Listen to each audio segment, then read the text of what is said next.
Shri P K Navas 6 minute. Sir, ഈ ധനാഭ്യർത്ഥന ബില്ലുകളെ ഞാൻ പിന്തുണയ്ക്കുകയാണ് സർ. സർ, കന്നി പ്രസംഗത്തിനായി ഞാൻ ഈ സഭയിൽ എണീറ്റ് നിൽക്കുമ്പോൾ എന്നെ വിശ്വസിച്ച് ഇങ്ങോട്ട് അയച്ച താന്നൂരിലെ പ്രിയപ്പെട്ട ജനങ്ങളുടെ കണ്ണീരും അവരുടെ നെഞ്ചിലെ പ്രാർത്ഥനകളുമായിരുന്നു എൻ്റെ വാക്കുകളിലൂടെ ഞാൻ പറയാൻ ശ്രമിച്ചത്. സർ, അവഗണനയുടെ കയ്പുനീർ വികസനത്തിന് വേണ്ടി വറ്റിവരേണ്ട താന്നൂരിൻ്റെ വേദനയായിരുന്നു അന്ന് ഈ സഭയിൽ ഞാൻ പങ്കുവച്ചത്. സർ, അതിനുശേഷമാണ് ബഹുമാനപ്പെട്ട വി ഡി സതീശൻ അവർകൾ ഈ സഭയിൽ ബജറ്റ് അവതരിപ്പിക്കപ്പെടുന്നത്. ഏറെ സന്തോഷത്തോടു കൂടി പങ്കുവെക്കുന്നത് ഒരു വിദ്യാലയമുറ്റത്തേക്ക് നടന്നു കയറാൻ കൊതിച്ച താന്നൂരിലെ പുതിയ തലമുറക്ക് ഒരു ഫിഷറീസ് കോളേജ് സമ്മാനിക്കാൻ ആ ബജറ്റിലൂടെ സാധ്യമായി എന്നത് ഏറെ സന്തോഷമുള്ള കാര്യമാണ് സാർ. സാർ, അന്യനാടുകളിലേക്ക് തൊഴിൽ തേടി പോകുന്ന താന്നൂരിന്റെ കൗമാരങ്ങൾക്ക് ഒരു സ്കിൽ പാർക്ക് ഉണ്ടാകും എന്ന പ്രഖ്യാപനം അദ്ദേഹത്തിന്റെ ബജറ്റിൽ വന്നത് താന്നൂരിനോട് അദ്ദേഹം കാണിച്ച നന്മയാണ് എന്ന് ഞാൻ പറയാൻ ആഗ്രഹിക്കുകയാണ് സാർ. സാർ, താന്നൂർ മലപ്പുറം ജില്ലയിലെ ഏറ്റവും വലിയ ടൂറിസ്റ്റ് ഡെസ്റ്റിനേഷൻ കേന്ദ്രമാണ്. തൂവൽ തീരവും ഉണ്ണിയാൽ ബീച്ചും കനോളി കനാലും ഉൾപ്പെടെ ഒട്ടനവധി സവിശേഷതകളുള്ള മണ്ഡലത്തെ ഒരു SPV നൽകിക്കൊണ്ട് ടൂറിസം മേഖലയിലേക്ക് ഈ സർക്കാരിന്റെ ശ്രദ്ധയുണ്ടാകുമെന്ന് ബജറ്റിലൂടെ പറയാൻ ശ്രമിച്ച അദ്ദേഹത്തിനോടുള്ള നന്ദി ഈ ഘട്ടത്തിൽ രേഖപ്പെടുത്തുകയാണ് സാർ. സാർ, താന്നൂരിന്റെ മൈതാനങ്ങളിൽ ചോരയും നീരും ഒഴുക്കി ഈ നാടിന്റെ പ്രശസ്തിക്ക് വേണ്ടി വാനോളം പ്രയത്നിച്ച അനേകം കായിക പ്രതിഭകളുണ്ട് സാർ. ആ കായിക പ്രതിഭകൾക്ക് വേണ്ടിയിട്ട് ഒരു സ്പോർട്സ് ഹബ്ബ് എന്ന് പറയുന്ന ഞങ്ങളുടെ ആശയത്തെ ബജറ്റിലൂടെ അംഗീകാരം നൽകിയിട്ടുള്ള ഈ ഗവൺമെന്റിനെ അഭിനന്ദിക്കാൻ ഈ അവസരത്തെ ഉപയോഗപ്പെടുത്തുകയാണ് സാർ. ബഹുമാനപ്പെട്ട PWD മന്ത്രി ഇവിടെയുണ്ട്. ബഹുമാനപ്പെട്ട മന്ത്രിക്ക് മുമ്പിൽ പറയുന്നത് വട്ടത്താണി റെയിൽവേ മേൽപ്പാലം യാഥാർത്ഥ്യമാകുന്നതിലേക്ക് ഈ സാമ്പത്തിക വർഷത്തിൽ തന്നെ അങ്ങയുടെ ശ്രദ്ധയുണ്ടാകണമെന്ന് പറയാനും വർഷങ്ങളായി അവിടെ ഗതാഗത സ്തംഭനം ഉണ്ടാകുന്ന വൈലത്തൂരിൽ ശാശ്വതമായ പരിഹാരം ഉണ്ടാകാൻ അങ്ങയുടെ ശ്രദ്ധയുണ്ടാകണമെന്ന് പറയാൻ ഈ അവസരത്തെ ഉപയോഗപ്പെടുത്തുകയാണ്. ഞാൻ നേരത്തെ പറഞ്ഞ കോളേജും അതോടൊപ്പം തന്നെ ഹാർബറും അതിന്റെ പരിപൂർണമായ മുന്നേറ്റത്തിന് ഫിഷറീസ് മന്ത്രിക്ക് മുമ്പിൽ റിക്വസ്റ്റ് ചെയ്യുകയാണ് സാർ. അതിന്റെ ശോചനീയാവസ്ഥ പരിഹരിക്കാൻ ഈ സാമ്പത്തിക വർഷത്തിൽ തന്നെ അങ്ങ് ഫണ്ട് വെക്കുകയും അതിന്റെ പ്രവർത്തനങ്ങൾ ആരംഭിക്കുകയും ചെയ്യണമെന്ന് റിക്വസ്റ്റ് ചെയ്യാൻ ഈ അവസരത്തെ ഉപയോഗപ്പെടുത്തുകയാണ് സാർ. സാർ, ബഹുമാനപ്പെട്ട ജലവിഭവ വകുപ്പ് മന്ത്രി ഇവിടെയുണ്ട്. എന്റെ നിയോജക മണ്ഡലത്തിലെ 6 തദ്ദേശ സ്വയംഭരണ സ്ഥാപനങ്ങളിൽ 6 ഇടങ്ങളിലും അവിടെ ജലജീവൻ മിഷന്റെ താന്നൂർ കുടിവെള്ള പദ്ധതിയുടെ പ്രവർത്തനങ്ങൾ നടക്കുകയാണ്. മുഴുവൻ റോഡുകളും നിലവിൽ റീസ്റ്റോറേഷൻ കീറിയിട്ടിരിക്കുകയാണ് സാർ. അതിന്റെ റീസ്റ്റോറേഷന് ഫണ്ടില്ലാത്തൊരു പ്രയാസമുണ്ട്.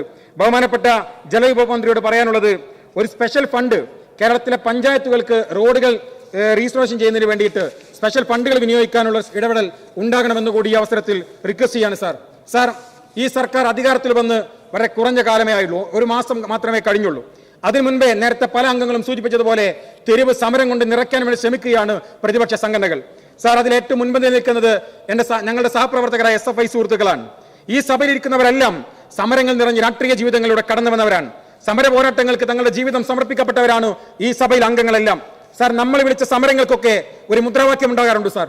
ആ മുദ്രാവാക്യങ്ങൾക്ക് മൂല്യങ്ങൾ ഉണ്ടാകാറുണ്ട്. എന്നാൽ ഇന്ന് തെരുവിൽ കാണുന്ന സമരങ്ങൾക്ക് മുദ്രാവാക്യങ്ങളും മൂല്യങ്ങളും ഇല്ലാതെ ജലപീരങ്കികളുടെയും ലാത്തിയുടെയും രക്തം ചിന്തിയ ചിത്രങ്ങൾ കാണിച്ച് BGM ഇട്ട് സോഷ്യൽ മീഡിയ പ്രചരണങ്ങൾക്ക് വേണ്ടി മാത്രമായി സമരം നടത്തുന്ന ഒരു സംഘമായി കേരളത്തിലെ SFI മാറിയിരിക്കുന്നു എന്ന് ഈ സമരാവാസങ്ങളിൽ നിന്ന് തിരിച്ചറിയാൻ വേണ്ടി കഴിയുന്നു സാർ. എന്റെ ബഹുമാനപ്പെട്ട സീനിയർ അംഗങ്ങളോട് ഇടതുപക്ഷത്തിന്റെ സീനിയർ അംഗങ്ങളോട് പറയാനുള്ളത് സമരം എന്താണെന്നും സമരങ്ങളുടെ മുദ്രാവാക്യം എന്താകണമെന്നും ആ മുദ്രാവാക്യങ്ങൾക്ക് എങ്ങനെയാണ് മൂല്യം ഉണ്ടാകേണ്ടതെന്നും പുതിയ തലമുറയെ പഠിപ്പിച്ചു കൊടുക്കാൻ നിങ്ങൾ തയ്യാറാകണം എന്ന് പറയാൻ ഈ അവസരത്തെ ഉപയോഗപ്പെടുത്തുകയാണ് സാർ. കഴിഞ്ഞ 10 വർഷക്കാലമായി കേരളത്തിന്റെ ജനത കൈവെള്ളയിൽ നൽകിയിരുന്നു ഇവർക്ക് ഈ ഇടതുപക്ഷത്തിന് കേരളത്തിന്റെ ഭരണം. പക്ഷെ എന്തു ചെയ്തു എന്ന് ചോദിച്ചാൽ ഒന്നും ചെയ്യാനുണ്ടായിരുന്നില്ല സാർ.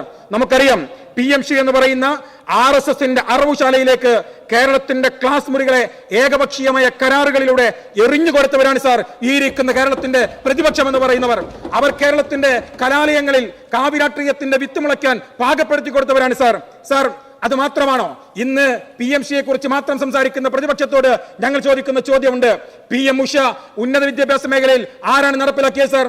MOU ഒപ്പുവെക്ക് മാത്രമല്ല വൈസ് ചാൻസലർമാർ RSSന്റെ പരിപാടിയിൽ പങ്കെടുക്കുന്നു എന്ന് പരിതപിക്കുന്ന പ്രതിപക്ഷത്തോട് ഞാൻ ചോദിക്കുന്നത് PM ഉഷ 100% നടപ്പിലാക്കിയ സ്റ്റേറ്റിന്റെ പേരാണ് കേരളം എന്ന് പറയുന്നത്.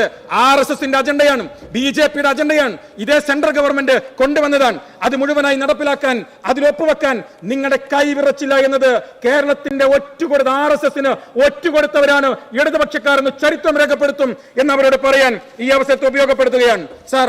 ഞാൻ ഒരു കാര്യം കൂടി പറയുന്നു സാർ. ഇപ്പൊ പറയുന്നത് PM ശ്രീ ഒരു സ്വിച്ച് ഇട്ട പോലെ അവസാനിപ്പിക്കണമെന്നാണ് പ്രതിപക്ഷം പറയുന്നത്. അങ്ങനെ സ്വിച്ച് ഇട്ടാൽ അവസാനിക്കുന്ന രൂപത്തിലാണോ നിങ്ങൾ ഈ കരാറിൽ ഒപ്പുവെച്ചത്? അല്ലല്ലോ. നമുക്ക് കേരളത്തിന് മാത്രമായി പിന്മാറാൻ കഴിയാത്ത വിധം ഊരാക്കുടുക്കൽ ഉണ്ടാക്കി ഒരു കരാറിൽ പോയി നിങ്ങൾ ഒപ്പുവെച്ചു. ഞാൻ പ്രതിപക്ഷത്തോട് പറയാൻ ആഗ്രഹിക്കുന്നു, നിങ്ങൾ അങ്ങനെ കൊണ്ടുവച്ച ഈ കരാർ അത് നടപ്പിലാക്കാതിരിക്കാനുള്ള അവസാന സാധ്യതയും പരിശോധിക്കാനാണ് ഐക്യജനാധിപത്യ മുന്നണി ഒരു സമിതിയെ വെച്ച് മുന്നോട്ട് പോകുന്നത്.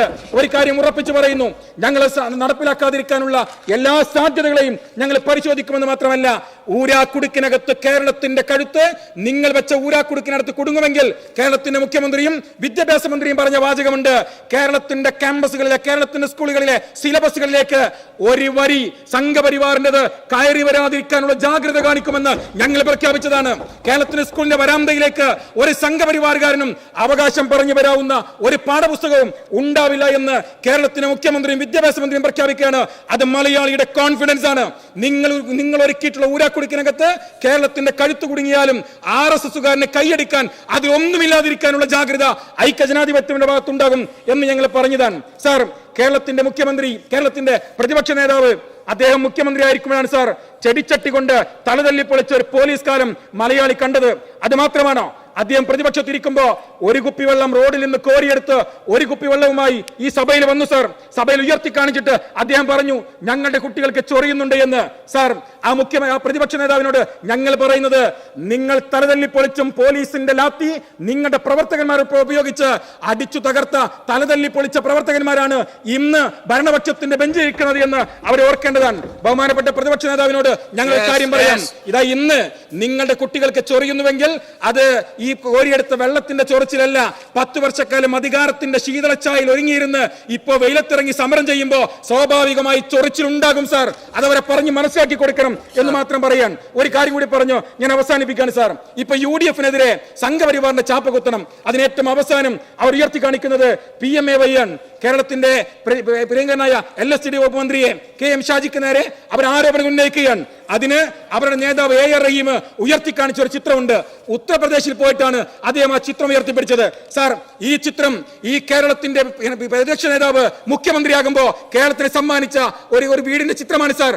ഇതിൽ സീലുണ്ട് സാർ, ഇതിൽ നിങ്ങൾ പറഞ്ഞ ചിത്രമുണ്ട് സാർ, നിങ്ങൾ പറഞ്ഞ ഉപഭോക്താവിന്റെ ചിത്രം ഉൾപ്പെടെയാണ് ഇതിലുള്ളത്. ഇത് കേരളത്തിന്റെ ഗവൺമെന്റിന്റെ ഔദ്യോഗിക വെബ്സൈറ്റിനകത്തുണ്ട്.